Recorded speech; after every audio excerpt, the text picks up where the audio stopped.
našem muzeju predstavljamo zgodbe protagonistov Soške fronte, ampak mi ne govorimo o poražencih in zmagovalcih, mi ne govorimo o bitkah, ampak govorimo o tem, kaj se je tu dogajalo, zato, da se teh stvari ne bi dogajalo nikoli več.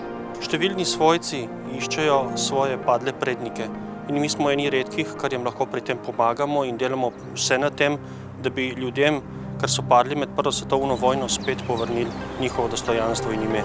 Danes je dolina Soče lepa, predvsem zaradi narave, favne in flore in težko si obiskovalci predstavljajo, da se je tu odvijala vojna in mi jim to skušamo nekako prikazati in odslikati na pieteten način.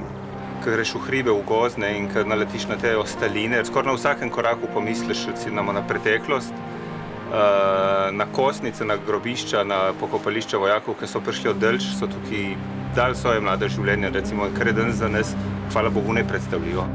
Z idejo Potem miru dokazujemo, da narodi, različne inštitucije in posamezniki lahko sodelujemo, da nas dediščina Prve svetovne vojne po 100 in več letih povezuje in da delamo celo eno dobro idejo, pomembno za lokalno okolje, za našo regijo, za čezmejni teritorij in tudi za Evropo. Mi smo varuhi spomina in širimo to na mlajše generacije. Jaz bi rekel, da je vloga muzeja danes med mladimi predvsem dvigovanje zavesti, da časi, v katerih živimo, niso nikakršna garancija za to, da bo jutri tako tudi ostalo.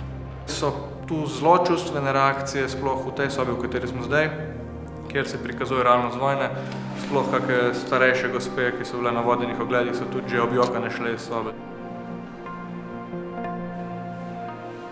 Moramo se tudi zavedati, da 30 let nazaj, ko je bil muzej sicer ustanovljen, ta zgodovina ni bila v tedajni državi širše priznana.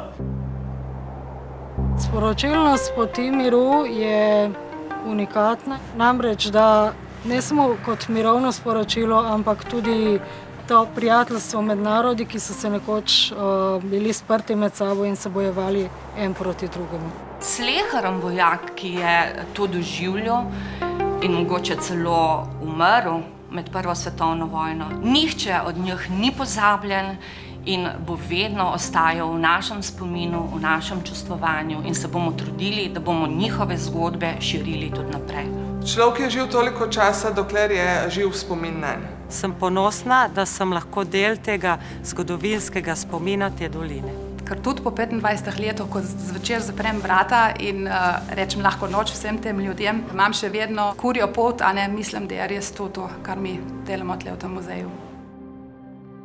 Po Poti miru, Kopališki muzej!